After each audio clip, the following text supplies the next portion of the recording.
मेरे परम आदरणीय बिरहा के जनता जनार्दन श्रोता साथियों, मैं आज एक आपके सामने ऐसी गीत भेज रहा हूँ। जब इस गीत की धूम थी तो चाहे मिर्ज़ापुर हो, बनारस हो, सोनभद्र हो, पूर्वांचल का कोई भी इलाका हो, चाहे जिससे भी बिरहा दंगल मेरा होता था, कई बार ऐसा हुआ कि एक ही स्टेज पर एक ही तारीख को जनता ने शाम को भी इस गीत को फरमाइश करके गवाया, और जब सवेरे गाना ख़त्म होने जा रहा था तो दोबारा सुबह भी इस गीत को फरमाइश करके गीत को सुनने का काम किया। जो जहाँ तक बिरहा रही वहाँ तक यह बिरहा गई। आज आपके सामने बाजी सुना देखा है समाज में कहा होत बाबल तो खूने कतल सुनत रहा। 4 लाइन भाव है। कलयुगी वातावरण पर कवि जी लिखे हैं कि घोर कलयुग का पहरा चढ़ा वक्त पे,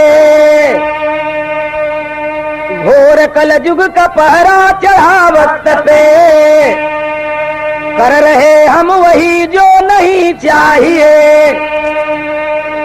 यही कलयुग में हो रहा है यार। क्या बात हुआ?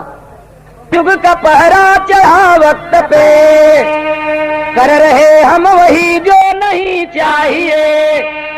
लंबी उड़ाने व झूठी फसादे और उम्मीदों का पुल बांधनी चाहिए। क्या मजा मिल रहा दूसरी नारी से, जो कि हर वक्त हमको कहीं चाहिए। कि वास्तविकता के आड़े में छिप कर हमें काल्पनिकता का अभिनय सही चाहिए। कलयुग है कहाई कि वास्तविकता के आड़े में छिप के जेवन मन करे तेवन करा काल्पनिक ढंग का बात। तो आज आपके और हमारे चाल चलन को देख करके ये धरती मां शर्म खा रही है कि कैसे कहेंगे तू हमें धरती का लड़का है। ये कवि जी दुलाइन धरती का भाव दिलन। इस जमाने को देख करके ये धरती माता सोच रही है। कवि जी का भाव एक लाइन में तर्ज कौन बा मास्टर?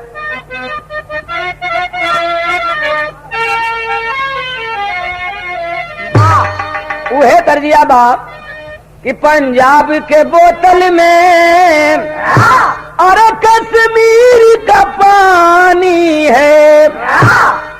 ये तर्ज वाले लेकिन धरती माँ का ही पुकार बा कि धरती को शर्म आती, धरती को शर्म आती, धरती को शर्म आती। अब धरती को शर्म आती अरे माता कहलाने में, धरती को शर्म आती, धरती को शर्म आती। माता कहलाने में, धरती को शर्म आती, माता कहलाने में। अब कैसन जमाना हो गई कि धरती हमार तुहार महतारी कहावे में शर्म खात बा कि धरती को शर्म आती अरे माता कहलाने में। कि पथ भ्रष्ट हुए मानो, भ्रष्ट हुए मानो, पथ भ्रष्ट हुए मानो। अरे पथ भ्रष्ट हुए मानो कि कली युग के जमाने में, पथ भ्रष्ट हुए मानो, पथ भ्रष्ट हुए मानो, कली युग के जमाने में, पथ भ्रष्ट हुए मानो, कली युग के जमाने में। अरे धरती को शर्म आती माता कहलाने में, पथ भ्रष्ट हुए मानव कलयुग के जमाने में। एक एक लाइन बड़ी मार केबुल कवि जी लिखे हैं। आज का जमाना का बा कि बोलना झूठ है पर खद्दर पहना जाता है। दिनवा भर झूठ बोले के बाद लेकिन हम खद्दर पहन रहे हैं। लोगन का यह अनुमान बाज हम खादी पहने हैं, कोई बात नहीं है झूठ बोलेंगे तो। एक एक लाइन कटाक्ष है इस जमाने के ऊपर कि बोलना झूठ है पर खद्दर पहना जाता है। एक नहीं दिन में वह लाखों कसम खाता है। क्रिया एगो खाई जले, आज दिन भर सुनबा गौ कसम, ये काम नहीं करेंगे। काली आदमी कहियन ईमान धर्म, काम नहीं करेंगे। परसों आदमी कहियन का वही घड़ी कह दिहन, अरे यार तेरी दोस्ती की कसम। मैंने दिनवा भर क्रिया खयन, क्रिया एक न खाई जले, लेकिन आज कसम का कोई मोल नहीं है। वही भाव कवि जी लिखे कि बोलना झूठ है पर खदर पहना जाता है। अरे एक नहीं दिन में वह लाखों कसम खाता है। दहेज लेना पाप उनसे ही सुनाई जाती, मगर उनके ही घर दुल्हन भी जलाई जाती। ये ढेर कहेला कि हम दहेज ना ले, वो करे घरे ढेर मेहरारू जरावल जातरी से आजकल। कवि जी भाव दिए कि मौज आती है उनको दुनिया को जलाते हैं, भले मैल ना छूटे साबुन से नहाते हैं। एकदम नया गाना पेश करे थे आपके सामने, उतारत जइया एक एक लाइन जिंदगी में अपनी दिमाग में, यही बात का कहत बा कसिया। बेचन खाली छनर मनर हुए और कुछ ना, अमान का खड़ा होके ना आवाज निकाली न जा, ई गदही नहीं कूदेलन। हम सला कूद नहीं दे, चौकी टूट जाये, इतना निषधा वजन हमारा। लेकिन वे कूदले इनका खातिर, जब हम काफी हैं तो कूदे का है खातिर जाए। सुना, मौज आती है उनको दुनिया को जलाते हैं, अरे भले मैल ना छूटे साबुन से नहाते हैं। इंगूर का टीका खड़ाऊं गले तुलसी माला, तू भी क्या देख रहा दुनिया बनाने वाला। पाप की सीमा पार कर रही आजादी में, मगन है मर्द आज मर्द ही से शादी में।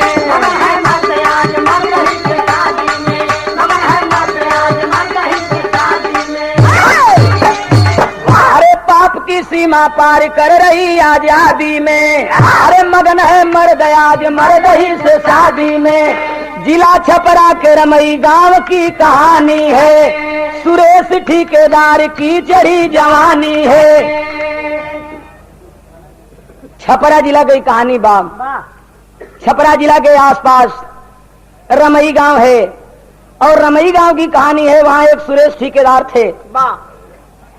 महज साल भर पहले का बात बा घटना, थोड़ा सा ये बात तो थोड़ा और पहले का बात। कौने सन का बात कि 21वां बरस 86 की शाम आई थी, 21वां बरस 86 की शाम आई थी। सेहरा सर पे था बज रही शहनाई थी। सुरेश ठेकेदार का रमई गांव की बाबू साहब रहलन। ए भैया तेन बाबू लोग ऐसा सुना जैसे मालूम पड़े जे यहाँ कोई बाना देखा।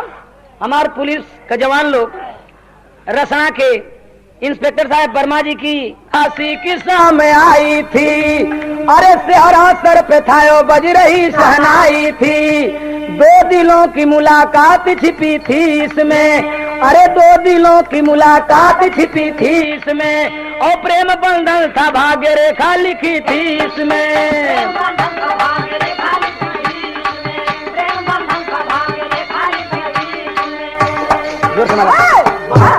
रमई गांव में गरीब परिवार के घर एक लड़की थी। सुरेश ठेकेदार बहुत धनी मनी आदमी था। उसके जिंदगी में एक ही ख्वाहिश थी कि अगर कहीं हम ब्याह करब बे दहेज का करब, मगर लड़की देख के करब। अचानक वो लड़की को देखने आया। गरीब वो लड़की का बाप जाके पगड़ी पटकलन कि हमार लड़की सुंदर बा, हमारी लड़की से ब्याह करला। कहलन चला पहले तो और लड़की देखब। लड़की देखलन, लड़की तबीयत में जच गई, ये लड़की से हमार ब्याह हुई। बारात सज धज कर लेकर आया, 1 रुपया दहेज उस गरीब परिवार से नहीं लिया। लेकिन भैया शांति से पंडित जी पा लगी। पंडित जी तो बोलते ना हुए, मैं माइक में पाव लगा। लड़की ठीक जची, उसे सोच लिया कि इस लड़की से शादी करेंगे, लेकिन अपना खर्चा खूब करेंगे। काहे जब मन लायक मेहरारू मिलल बा, आज जब मन लायक मेहरारू मिलल बा तब बारात सज धज के लेके चलन। कहलन वो लड़की की बाप से हमें रुपया न चाहिए, हमारी बारात के संभार लिया। ढेर आदमी नहीं है, कम में आदमी है, लेकिन नीक आदमी है। वो गरीब बेचारा 1 बीघे जमीन थी, 1 बीघे जमीन बेच दिया कि चलो बिटिया की शादी धूमधाम से हो जाए। अच्छे परिवार में तो हो रही है। अइलन सुरेश ठेकेदार बारात लेकर के द्वार पूजा लगल। आज जब द्वार पूजा लग के नाश्ता पानी लोग करे गईल, वो समय कुल वहां बैठ के गांव वाला बिटिया बतियावत हुवन। का बतियावत हुवन कि कुछ ना दहेज लिहले धन्य बाण बेटाई, अरे धन्य बाटे सीता बेटी या के की समतिया,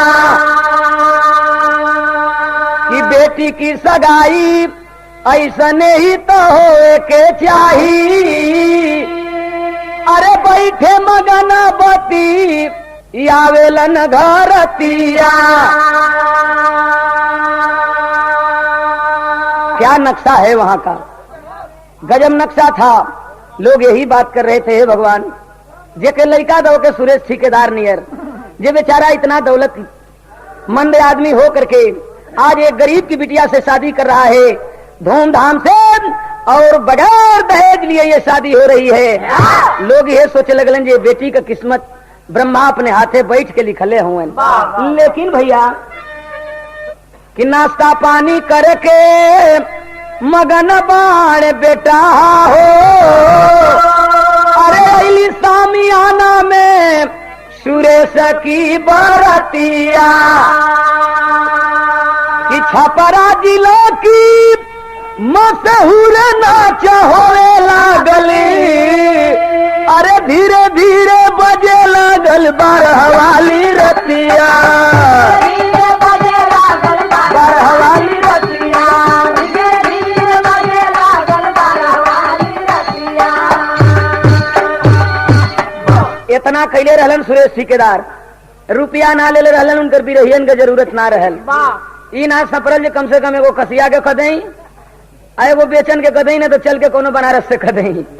ई ना समझ में आयल उनके छपरा जिला का मशहूर नाच। कहलन जे हमार बियाह बेदहेज के बात का करी। नाच मालिक से कहलन जे देख ई बड़ी आदर्श शादी बा, ए नाच में रंडी लौंडा आप अच्छा पार्ट करे वाला जाए के चाहिए। 12,000 रुपया में वो रात भर खातिर लौंडन का नाच कैले रहलन।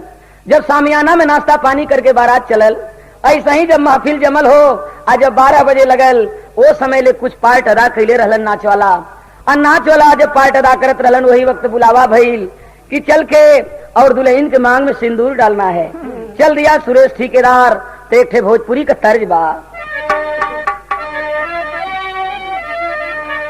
ई भोजपुरी का तर्ज बा कि पपिहरा हरि के बोल जिन बोला, हरि के बोल जिन बोला, हरि के बोल जिन बोला, हरि के बोल जिन बोला। अरे जब गैलन मड़वा में तब हमारिया घूमे लगल मड़वा में, घूमे लगल मड़वा में,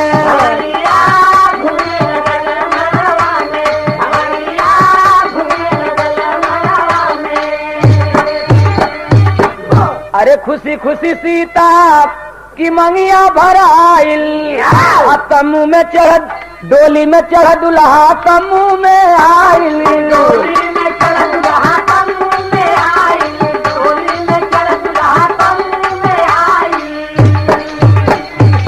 अरे आज मड़वा में वो आज मड़वा में गुजरिया घूमे लगल मड़वा में, घूमे लगल मड़वा में, घूमे लगल मड़वा में,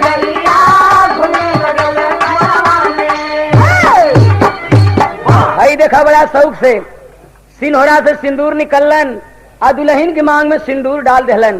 तनी हर का बात छोड़ा, बेचन पड़ा गई हूँ, छोड़ दे उनकर बात, तनी बात पर ध्यान दा, बड़ा मजा आयल तो हम लोगन के पहले। तनी गाना पर ध्यान दे आप। सिन्होरा से सिंदूर निकाल के जब डलस, डोली पर चढ़ के जब फिर तम्मू में आयल हो, आज जब तम्मू में आयल तो टेरी का भाव कवि जी लिख दिलन। अरे पतंगा पर समाही लुट गई, अब पतंगा पर समाही लुट गई। आज ले सुन ले हुई बा, अब पढ़ ले हुई बा कि समा पर पतंगा जान देते हैं, लेकिन आज कवि जी उल्टे लिखलन कि पतंगा पर समाही लुट गई, बह गई महफिल अंदर आज उलट कर गंगा, कि बह गई महफिल अंदर आज उलट कर गंगा, बह गई महफिल अंदर आज उलट कर गंगा, पतंगा पर समाही लुट गई।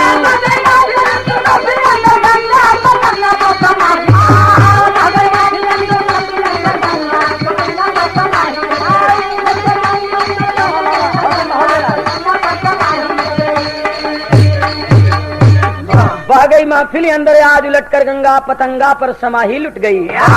ये दुल्हा बैठेलन सन त काली केस को संवार खुद दुल्हा रंगदार, काली केस को संवार खुद दुल्हा रंगदार, गजबे था ठेकेदार घेरेदार दुल्हा, गजब अंगूठिया बारो कर रहल, अंगूठिया बार रहल, इनहू ले ढेर बार का अपनी सिंगार करत रहल। वैसे हम कहीं भी रहा गावे जाई ना, जो एक बोतल कियो कार पीन ले तो 2 दिन से अधिका न चलेला, इतना ही लोग तेल लगावेला, हमार तो खत्म है बाबार। तो इन लोग ले ढेर तेल का मालिश करत रहल, ढेर तेल का मालिश करत रहल। तो जब बैठल बा वो घड़ी का भाव बात तनी सुना न चिहा जी देखा गाना, ई कैसन गाना देखा कि काली केस को संवार खुद दुल्हा रंगदार, गजबे था ठेकेदार घेरेदार दुल्हा, अरे चेहरा था चेहरेदार छम छम सुना जब बहार, चेहरा था चेहरेदार छम छम सुना जब बहार, जब सुनाया है लौंडा चेहरेदार दुल्हा, जब गईलन अरे छमक के लौंडा जब छम छम छम छम पायल नचौले बा, इनहू की करेजा पर बिच्छी मारे लगल जो हई देखे मर्दवा, तो छपरा जिला का आदमी आही करे लगलन। आ वही में जब सेहरा गौले बा वो घड़ी का बात बा कि चेहरा था चेहरेदार, कैसे है भैया, चेहरेदार छम छम सुना जब बहा, अरे जब सुनाया है लौंडा चेहरेदार दुल्हा, अरे टिकुली थी चमकदार ठीक रहा गले हार, टिकुली थी चमकदार ठीक रहा गले हार, अरे डगमगाया है विचार ढक्कनदार दुल्हा, अरे तब तक छप रहिया बहार, हिलौंडा की पुकार दिया छतिया उगार दिलदार दुल्हा,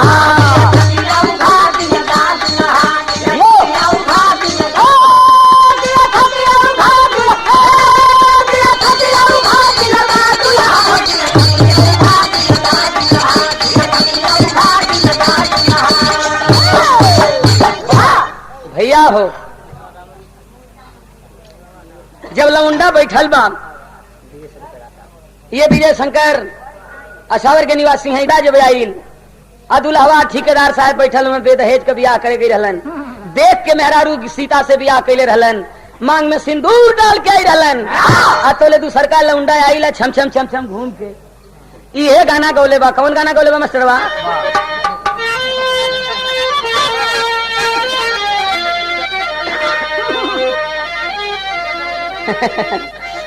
ये गाना लौंडा गौले बा कि मुआ वाला सिरे अब मुआ वाला सिरे रतिया, अरे रतिया जियते बला मुआ मुआ वाला सिरे,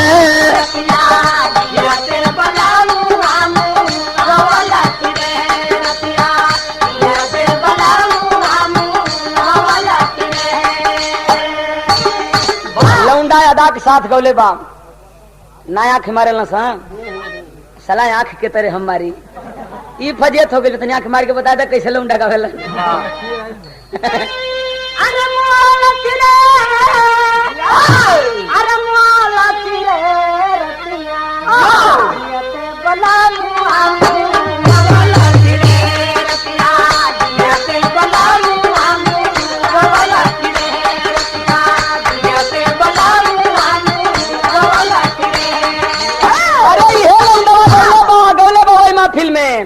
कि छतिया में भलवा रे भलवा रे भलवा, कि छतिया में भलवा धसवा सिरे रतिया जियते बला मुआ मुआ वाला सिरे रतिया जियते बला मुआ मुआ वाला सिरे रतिया जियते बला मुआ मुआ वाला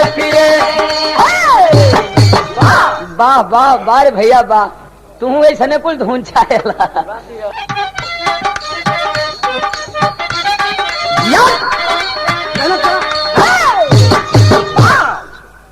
बेचन कूदस फानस केतनो ई रस ना आवे वाला बा। लौंडवा गौले बा, अरे छतिया रे छतिया रे छतिया कि छतिया में भला धोसला रे रतिया जियते बला मुआमू वला रे रतिया जियते बला मुआमू वला रे रतिया जियते बला मुआमू वला रे। अरे हई देखाई बेदहेज का बियाह होखे वाला बा, दुल्हवा बैठल बा आ लौंडवा गावत बा किरतिया छतिया में भलावा धसवले से अपन पूरा कह के जब गावत बा तौले बोला देले सु दुल्हा लौंडा के बा, अरे यार तेरे लिए हमारी जगह खाली है, जरा मेरे पास आओ। लौंडा यहाँ चरा ओढ़ा के ओढ़ावे खातिर जब वहां से चलल बा दुल्हा बैठल बा कैलस का, अरे बिहलस ओढ़ा दुल्हा के अचरिया दुल्हा के अचरिया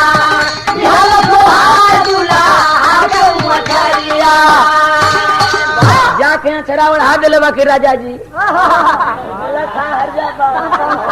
ए भैया जब यहाँ चरा ओढ़ौले बा आया चरवा में जब दुल्हवा लौंडवा के नजर मिलल बे बा, अरे दिहलस ओढ़ाए दुल्हा हाके अचरिया घुघुटा में मिलल जब दोनों की नजरिया घुघुटा में मिलल जब दोनों की नजरिया घुघुटा में मिलल जब दोनों की नजरिया। ये बाबूराज नारायण सिंह और ये महेंद्र प्रसाद पान वाले लकड़ी टाल माल गोदाम रोड ये 5 रुपए का पुरस्कार दिए। नमस्कार प्रणाम हो। दुल्हवा के यहाँ चरा ओढ़ौलस आ दुल्हवा जवन बात तवन धीरे से अपन एक आंख कचकचौल में होत बा, कहल साला के इनाम का दें यार, बड़ा नीक लगत बा, एकरी सोझा तो तरई फेल बा। अनेरे हम मेहरारू बीच के जब बियाह कैली वो एकरी सोझा फेल बा। देखा ये समाज में कहत बा कि गरबा कैसी करीब गरबा में पहिरा के रुपया 1000 दिया वाला सिरे रतिया जियते बड़ा वाला सिरे रतिया जियते बड़ा वाला सिरे रतिया जियते बड़ा वाला सिरे। यो ना गरबा कैसी करीब दिया वाला सिरे यो सुना जियते बड़ा अरे गरवा रे गरवा रे गरवा रे गरवा रे गरवा गरवा कसी कड़ी गरवा कसी कड़ी रसी कड़ी रसी कड़ी रसी कड़ी रुपया 1000 दिया वाला सिरे रतिया जियते बला वाला सिरे रतिया जियते बला वाला सिरे रतिया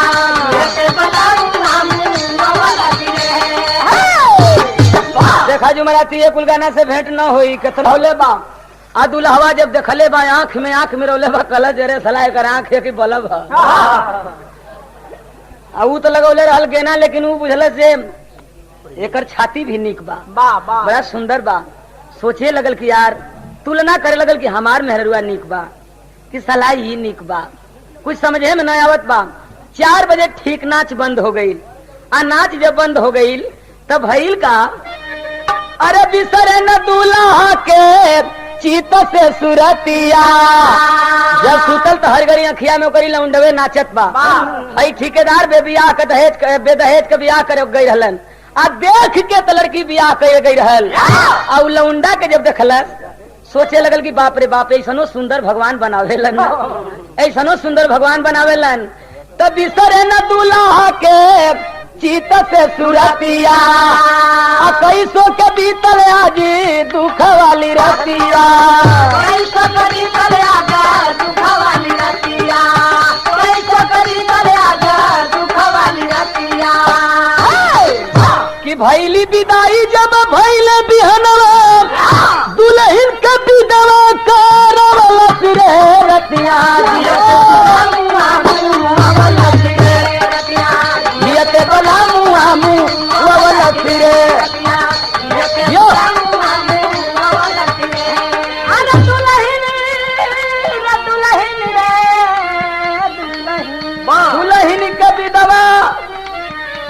बिनवा करवलस रे रतिया जियते बलमुआ मुआवलस रे अरे दुल्हन का बिनवा करवलस रे रतिया जियते बलमुआ मुआवलस रे जियते बलमुआ मुआवलस रे जियते बलमुआ मुआवलस रे। का करे दुल्हवा सुरेश ठेकेदार रात कैसा हूँ बितौलन चूंकि मांग में सिंदूर और लड़की के डले रहलन एक खातिर सवेरे डोली कहार लेके चल दिलन वो लड़की के ससुराल में तो चाहे हमारे घर का लड़की हो चाहे आपके घर का लड़की हो बाप मातारी बड़ा प्रेम से वो फुलवारी के सिंचेलन और एक दिन जब वो लड़की जाए लगे ले तो लड़की के भी दुख होला एक जगह छूट रही है बाप मातारी का पालल पोसल आज लड़की जा रही है इतने दिन का प्रेम टूट रहा है तो आज सीता भी जब दुल्हन बन के जाती है तो एक लाइन भाव बा क्या उसकी नैहर के प्रति ममता है। ये 5 रुपए का पुरस्कार।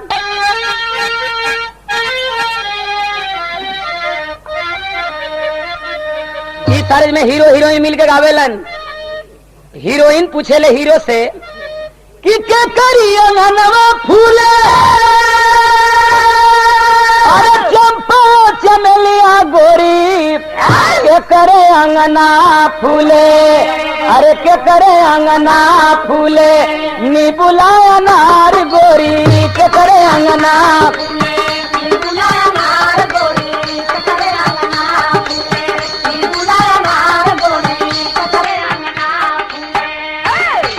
तो हीरो जवाब दिला कि तोरी अंगनवा फूले अरे चंपा चमेलिया गोरी तोहरे अंगना फूले अरे निबुलाया नार गोरी तोहरे अंगना निबुलाया नार गोरी तोहरे अंगना फूले निबुलाया नार गोरी तोहरे अंगना फूले।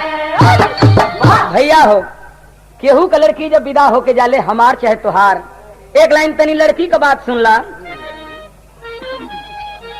कि पिया के भवनवा चलली अरे लई के सपना सीता नाही बिसरे माई अरे नाही बिसरे माई बाबू के दुलार सीता नाही बिसरे माई बाबू के दुलार सीता नाही बिसरे माई बाबू के दुलार सीता नाही बिसरे माई कि बहिया उठा के भैया डोली में बिठावल सीता नहीं बिसरे भैया बहिनी के प्यार सीता नहीं बिसरे।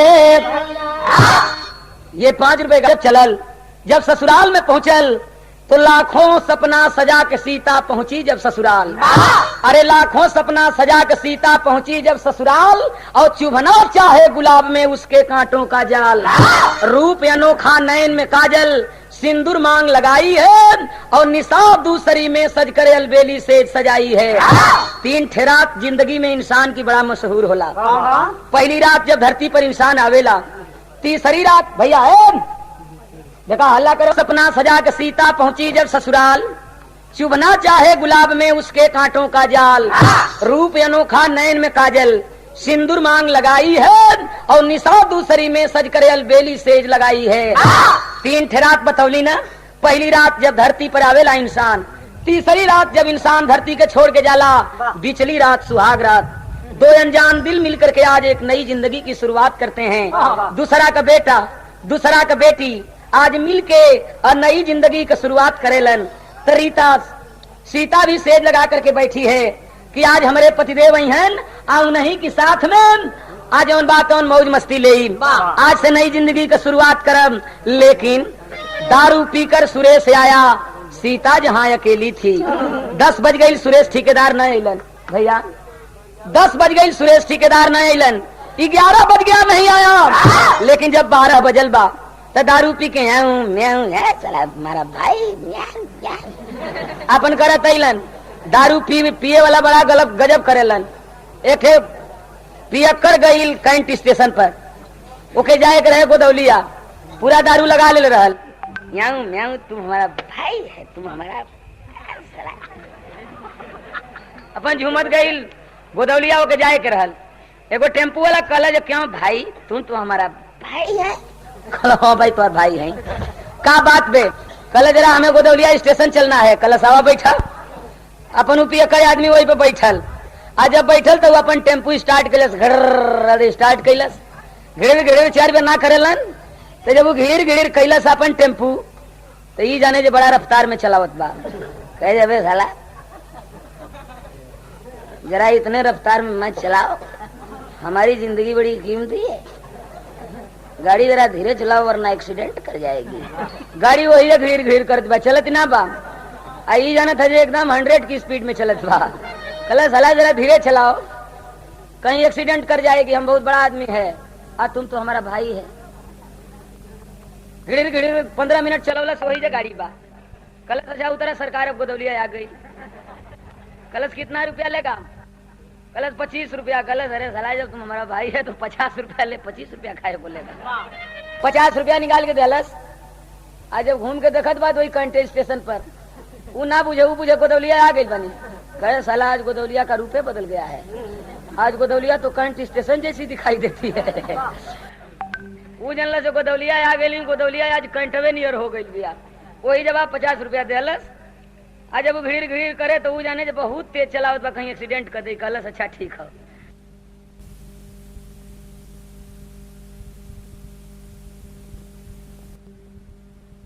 तो दारू पियले बाद सुरेश ठेकेदार सजा करके सेज बैठी है सीता। दारू पीकर सुरेश आया। सीता जहां अकेली थी, सुहागिनी थी, सुहाग वाली रात में नई नवेली थी। आइल तो वही दरवाजे पर खड़ा हो गई। आज दुल्हन सजा संवार के बैठल बे। पहले ना न बोले ले हो, केहू के मेहरारू चाहे केहू के बिटिया दुल्हन बन के जाले, तो पहले अपनी पतिदेव से ना बोले ले। भूघट के आड़ से देख रही है कि मेरे पतिदेव आएंगे, तब तक कहता है सीता मैं तुम्हें देखकर शादी जरूर किया हूँ, लेकिन आज इरादा बदल गया है। ये मत समझना कि तुझे कोई तकलीफ होगी। खाना दूंगा, कपड़ा मकान दूंगा तेरी आजादी में। ई ना बा जेवन मन करी तेवने घर में खा, जेवन मन करी वो पहिरा, आए आलिशान बिल्डिंग में रहा। लेकिन एक बात है कि खाना दूंगा, कपड़ा मकान दूंगा तेरी आजादी में, मगर मन में बसा लौंडा मेरे रहा जो तेरे शादी में। हमके तोहरा ले नीक जंच गई बाबू है।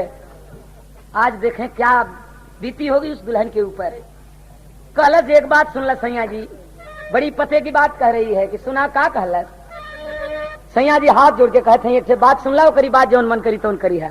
क्या कहती है कि दारू पी के कहे अरे बौराइल बाड़ा हो, सैया काहे हमारा से, कि सैया काहे हमारा से कोहनाइल बाड़ा हो, सैया काहे हमारा से कोहनाइल बाड़ा हो, सैया काहे हमारा से कोहनाइल बाड़ा हो, सैया काहे हमारा से।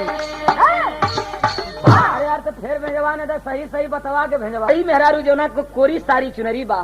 आज ऐसा बात सुन लेलस तो कहलस का कि दारू पी के कहे बौराइल बाड़ा हो, सैया काहे हमारा से अरे कोहनाइल बाड़ा हो, सैया काहे हमारा से कोहनाइल बाड़ा हो, सैया काहे हमारा से कोहनाइल बाड़ा हो, सैया काहे हमारा से। अरे मांग में सिंदूर डल्ला हम तो अर्धांगिनी है, एक बात कह रहल बा। सैया जी आंख से आंसू चल रहल बा कि तोहरी चरनिया के बानी हम धूल हो। सैया जी अरे तोहरे पनही का जूता के नीचे वाली धूल हम हैं। लेकिन एक बात सुन ला कि तोहरी चरनिया के बानी हम धूल हो, अखिलल नाही गुलशन में अब एको फूल हो, खिलल नाही गुलशन में अब एको फूल हो, खिलल नाही गुलशन में का नाम है कि बलि विक्रम वेणु दधीच गए और पारथ गए जिन भारत थाना। के ना गईले धरती से आ केहू कया नेति ना चलल उहे बतावत बा कि तोहरी चरनिया के बानी हम धूल हो, अखिलल नाही गुलशन में अब एको फूल हो। सुन ल सैया हमार चेतावनी के रूप में बात बा कि केहू के नेतिया चले न दुनिया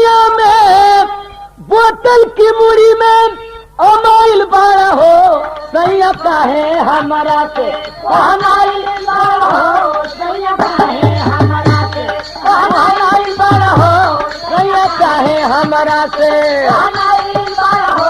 बोतल की मुड़ी में हमारी बड़ा दिया, बोतल की मुड़ी में, अरे बोतल की मुड़ी में हमारी बाड़ हो। अरे सैया जी, अरे सैया जी, सैया जी, सैया जी, सैया जी की बोतल की मुड़ी में हमारी बाड़ हो सैया काहे हमरा से कहनाई बड़ हो सैया काहे हमरा से कहनाई बड़ हो सैया काहे हमरा से कहनाई बड़ हो सैया काहे हमरा से। अरे एक बात सुन ले राजा जी, अनेक केहू के चले ना, आ एक बात सुन ला कि मंगिया में सैया हमरे सेनुरा लगौला, अगिया के सोझा साथ फेरा घुमौला। अगिया के सोझा साथ फेरा घुमौला, अगिया के सोझा साथ फेरा घुमौला। कि मंगल सूत्र गरवा में पहिरा के कौड़ी की लवंडा पर बिकाइल बड़ हो सैया काहे हमरा से कहनाई बड़ हो सैया काहे हमरा से कहनाई बड़ हो सैया काहे हमरा से कहनाई बड़ हो सैया काहे हमरा से। कॉलेज है हमारा के कुछ कहला, लौंडवा के कुछ मत कहा, लौंडवा के कुछ कहबू तो ठीक न परी। एक से शारदा सिन्हा का तरज आ गई, कौन तरज भैया?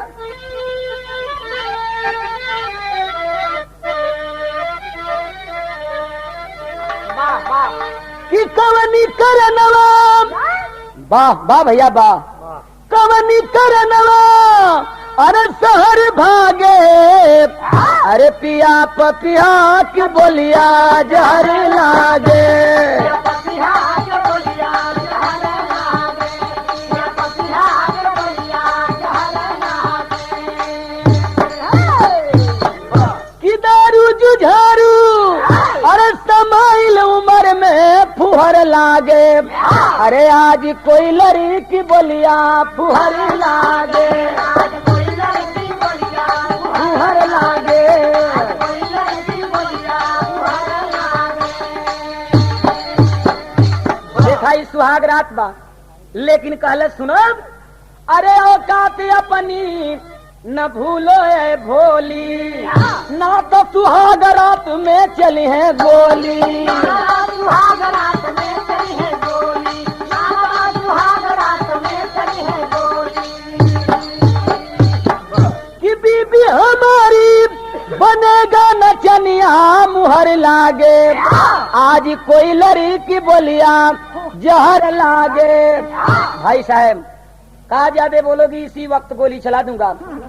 जवन हम कहते हैं तवन कहते हैं। रात बीत गई, सवेरे उ लौंडा वाला रास्ता धैलस कि चली तनी देखी लौंडवा से बतियाई, लेकिन दूसरे दिन मतवाला होकर पहुंचा ठेकेदार, शादी का प्रस्ताव रखा कह करके तुमसे प्यार।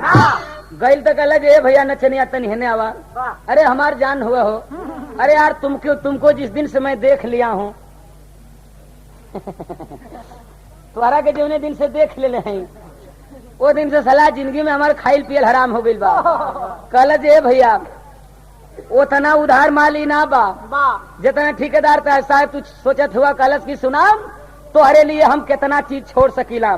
कलश का कि घर द्वार दुनिया की दौलत सारे महल अटारी को, घर द्वार दुनिया की दौलत सारे महल अटारी को, सुख सुविधा भाई और भतीजे संग में बाप मतारी को, धंधा पानी इज्जत संग में सब साथिन के यारी को, और तेरे खातिर तज दूंगा मैं सीता जैसी नारी को। कल जे भैया दुनिया में कुल छोड़ दे लेकिन तू हमसे ब्याह कर ला। वो ससुर ना जानत रहलन जब मर्दों से मर्द का ब्याह होला। और ये कुछ ना देखें आपको अंत बड़ा अच्छा मिलेगा।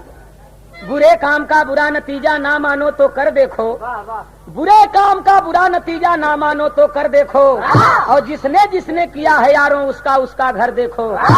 कल से तोरा खातिर कुल छोड़ दे लौंडवा छटक के खड़ा हो गई। कल से ठेकेदार तनी सुना तरज उबा।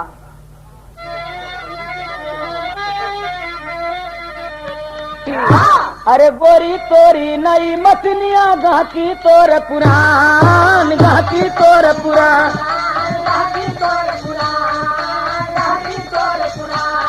अरे गोरी तोरी नई मछलियां गाती तोर पुरान, गाती तोर पुरान। अरे गाती तोर पुरान। कल जे ठेकेदार कि सौदा बानी, अरे सौदा बानी एक मगर मर गाहकी 1000, गाहकी 1000। अरे सौदा बानी एक मगर मर गाहकी 1000, गाहकी 1000, गाहकी 1000। कि तोरे जैसे मुअत बाड़े कितने ठेकेदार, सौदा बानी एक मगर मर गाहकी 1000। कल जे देखा तोरा ऐसा 1 लाख ठेकेदार, ओकर नाम रहल का नाम रहल? लौंडवा करे ओ लौंडवा का नाम रहल ई नहीं के नाम का रहल मगर थोड़ा सा रहल। इनकर राम भवन नाम है, ओकर शिव भवनी नाम रहल। कल तोरा ऐसा कितने ठेकेदार आवेलन जालन। ये बात बान कि जब ना मनबा तो पूरी हैसियत मेरे नाम से कर दीजिए। और दूसरी बात है कि जब बियाह है करबा तो या तो हम रहब न तो तुम्हार मेहरारू रही। कल जरे यार औरत के चक्कर में क्या पड़े हो, किया क्या वो पापी। कलत की जब मेहरारू रोड़ा बा तो चलो आज ही साथ चलते हैं। क्या करता है वो पापी रात में आ करके? अरे बेईमान को लगल काम का कोड़ा रोड़ा सूझत बा, बेईमान को लगल काम का कोड़ा रोड़ा सूझत बा। आय अमृत को समझे लागल बा फोड़ा रोड़ा सूझत बा।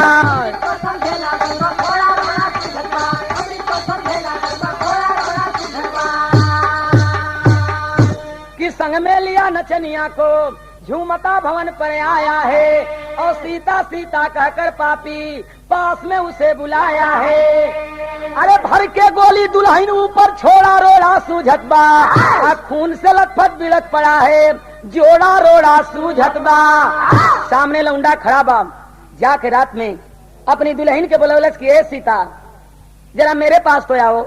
आज कल से धन भाग बा कि कम से कम एक बार प्रेम से सीता हमार नाव धके तो बोलौलन, जरूर मनस गई हुई हन। आती है कहती है क्या बात है। तब तक लौंडवा से गलत देखो मैं वो आदमी हूँ कि तेरे लिए सब कुछ छोड़ सकता हूँ। निकाल के रिवाल्वर अपनी दुल्हन के सीने में गोली मार दिया। जब खून से रंगा गई गिर पड़ती है, गस्त खा जाती है। लेकिन जब होश में आई छपटा के जेवन सारी चुनरी आज सुहाग रात ना बितौले रहल, कोरी सारी चुनरी गौने की हाथ जोड़ के कल सैया मार दिला गोली ने। सुन ला हमारा आखिरी बात का कलत भैया।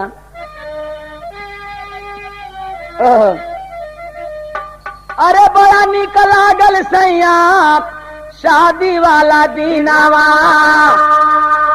ए सैया जी यहाँ का कुल चीज नीक लगल, कवन कवन चीज हमके नीक लगल बतावत बा।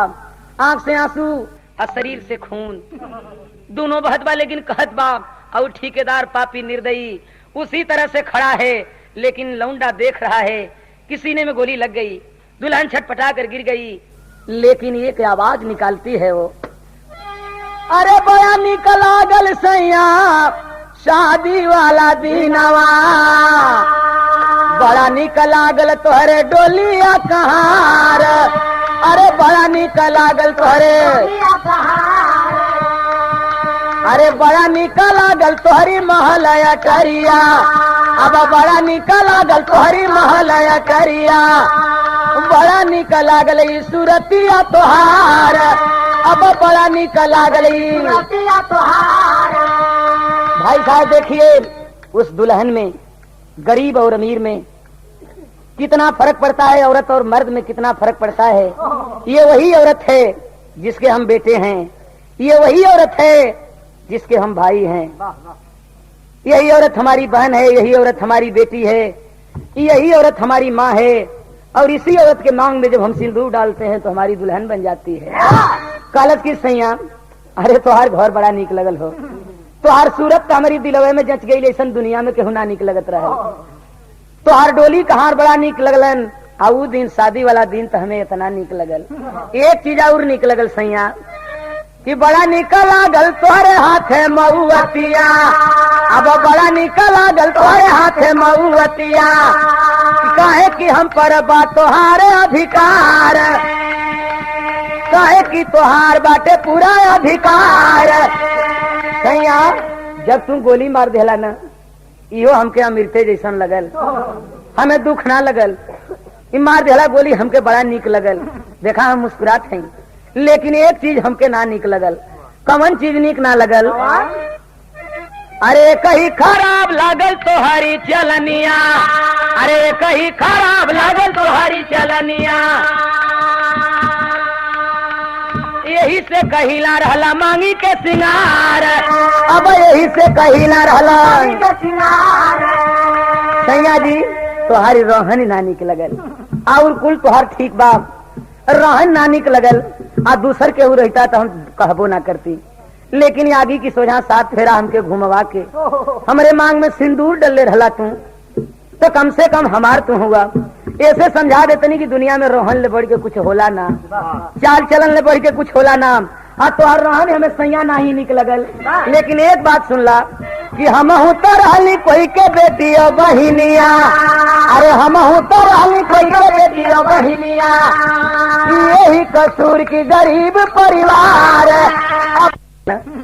खैर कोई बात नहीं है, मैं शौक से जा रही हूँ। ये 2 रुपए का पुरस्कार की केहू से ही बताइए मत, किसी से बात मत बताइएगा। आप मौज लीजिए इस पापी के साथ में।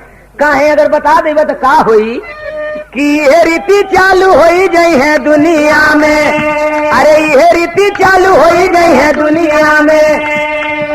अरे सगरी बहिन हुई है गोली के शिकार, अरे सगरी बहिन हुई है शिकार। सैया जी केहू से बताइया मत कि मेहरारून ले निक लौंडे लागेलन। ई बताइया मत केहू से जी मेहरारून ले ढेर मजा मर्दने में आवेला। नहीं तो ये धरती का तमाम जितना बेटी बहन है कुल गोली का शिकार हो जाए। खैर मैं जा रही हूँ, लेकिन एक काम और कर दीजिएगा, मेरी अंतिम इच्छा की पूर्ति कर दीजिएगा कि हथवा से छुई जिनी हमारी ठटरिया, अरे हथवा से छुई जिनी हमारी ठटरिया। इतना कह सीता गईली छोड़ा संसार, अब इतना कह सीता गईली कलश की सैया जी। ये केहू से बात बताइया मत और अपने इस पापी हाथ से मेरी लाश को मत छुइएगा। इतना कह करके प्राण पखेरु उड़ गए। लौंडा साला हो जाए टुक टुक टुक टुक ताकत बा। वो करे दिमाग में एक बात आई जो हमहू गजबे न जन्म पौले हैं हो, हमहू मर्दने में का नहीं, हमहू जब भइल होई तो थरिया बजल हुई। असरवा एगो हमारा खातिर एगो मेहरारू के गोली चल गई। कौनो काम के धरती पर आके ना भइली, थोड़ा सा दिमाग उसके बाद उसका काम कर जाता है। सोच रहा है कि ठेकेदार जितना पापी है उससे कहीं ज्यादा पापी मैं हूँ। भगवान ने इतनी सूरत अच्छी मुझे क्यों दे दिया। अब सूरतियों अच्छा दे रहा ससुर कहाँ से हम गाड़ी हिलावे वाला काम करे लगल। सोचे लगल वहाँ कहा सोचलस, सामाजिक बात सोच लिया वो लौंडा। अरे सुना लौंडा बात, दिल में लागल भारी घाट, अरे बड़ी से लागल बन नजरिया सावन की बदरी।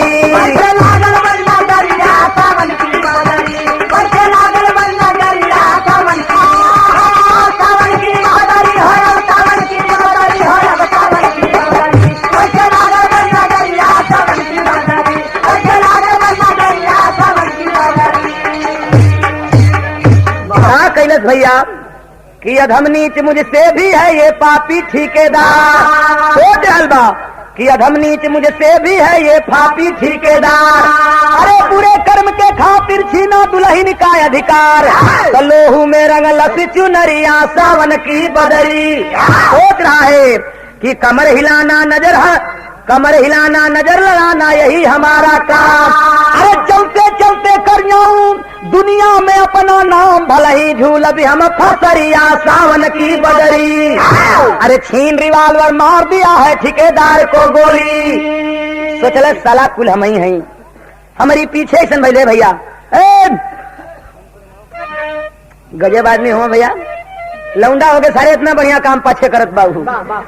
और गए सुनते ना हुआ कलश की इसके वजह से मैं तो पापी हूँ, मगर ये भी पापी है, एक दुल्हन का अधिकार छीन लिया हम और इसने मिल करके। तो सोच रहा है कि ये कहीं ना हमारा काम रहल कि कमर हिलाना नजर लगाना यही हमारा काम। अरे चलते चलते कर जाऊं दुनिया में अपना नाम, भला ही झूल अभी हम फसरिया सावन की बदरी। और छीन रिवाल्वर मार दिया है ठेकेदार को गोली, खून से लथपथ गिरे जमी पे बंद हो गई बोली, ततूरे जेहली में कमरिया सावन की बदरी।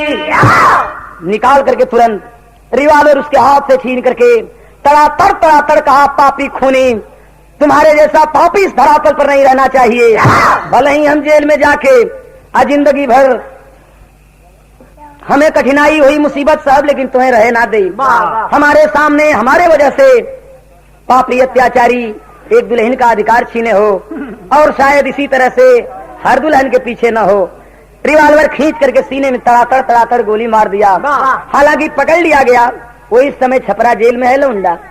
लेकिन एक बात दुनिया वालन खातिर बा, हमारा तुम्हारा खातिर बा, हाथ जोड़ के विनती बा कि दहेज लेना पाप अभी तक नारा रहल हमार। अब अहिले ये कहल जात रहल कि भैया दहेज ना लेवे के चाहिए, कम से कम दहेजवा आदमी लेत रहल तो मेहरारू से बियाह तो होत रहल, इतनी तो होत न रहल कि दहेज लेना पाप अभी तक नारा रहल हमार।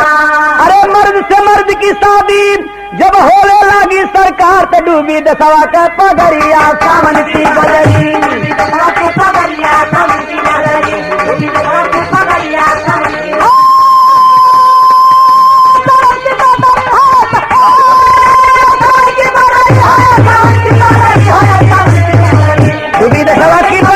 सावन की बदरी।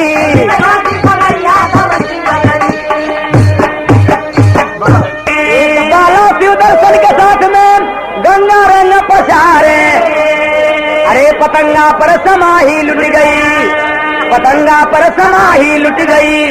लिखे कवि भोला कविता में विविध तरंगा, पतंगा पर समाही लुट गई।